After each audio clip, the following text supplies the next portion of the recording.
testing for their cosmetic and cleaning products, even though there was no reason to do so. They basically tortured animals for money. It was disgusting.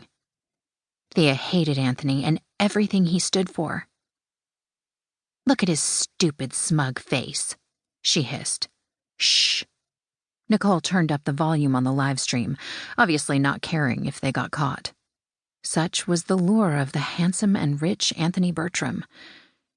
Thea could admit that he was handsome, in a rich, smug, stupid, arrogant, selfish kind of way. His hair was dark, his jaw strong. He had one of those smiles that made a woman all weak-kneed.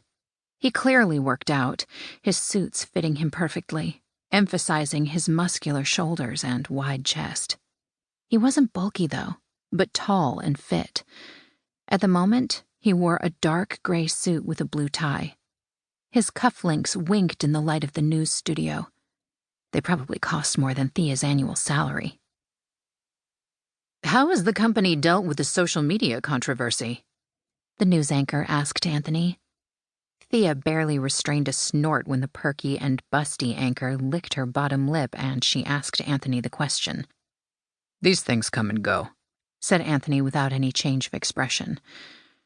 "There were a lot of misrepresentations and outright lies in that campaign, and unfortunately, these kinds of things tend to spread like wildfire on the internet. It's best to wait for it to blow over, then address it directly." "Can you comment on the controversy itself? Will Bertram, Sons and Company continue to do animal testing?" Anthony's lips turned upward, but it wasn't a smile. Not really. It looked like a predator spotting its prey. Thea shivered at that look in his eyes.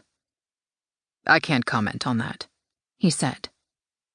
"But as we've said in our statement earlier this week, we pride ourselves on the products we sell, none of which contain parabens or toxins, and all of which are 100% organic. We were one of the first in the industry to do so." "Yes, but the allegations against you are ludicrous," interrupted Anthony. "It's nothing except unfounded rumors and salacious gossip. I applaud activists who want to make the world a better place, but when doing so hurts other people, who are they saving? Or, what are they saving? Nothing. They're only patting themselves on the back for doing what they think is right." Thea turned red with anger at that comment. She wished she could strangle Anthony Bertram through the computer screen. What an arrogant asshole! That viral campaign had been about exposing the truth and showing consumers where their money was going. Thea would know. She'd been one of the primary people behind the campaign. It had been her best friend Mitten's idea. Milton Haverford III, more commonly known as Mittens, was always the instigator in their circle, while Thea would take on ideas and make them into reality. This time, though, Thea had come up with an original idea of a viral social media campaign against Anthony's company. Other members of their activist group had soon joined in. The social media campaign against Bertram, Sons and Company had grown slowly, and then a huge celebrity had shared the photos of suffering animals, rabbits and rats primarily, and it had exploded. Within the last 2 weeks, Bertram, Sons and Company had had to address the allegations, and apparently their stock had plummeted. People were boycotting their products. When Thea had gone to the grocery store just yesterday, she'd seen the company's cleaning products sitting on the clearance shelves collecting dust. Seeing that had filled Thea with pride. She'd done that. She'd made a difference. If they kept pushing, Bertram, Sons and Company and other companies like it would have to make changes if they wanted to stay in business. Simple as that.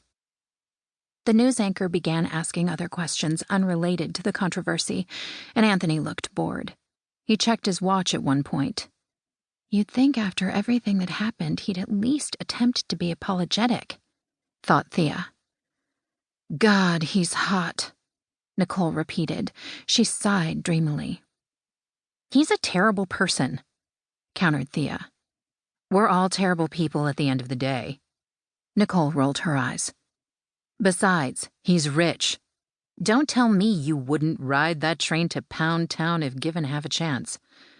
Thea scoffed, although to her annoyance, she felt her cheeks redden. She hadn't ridden any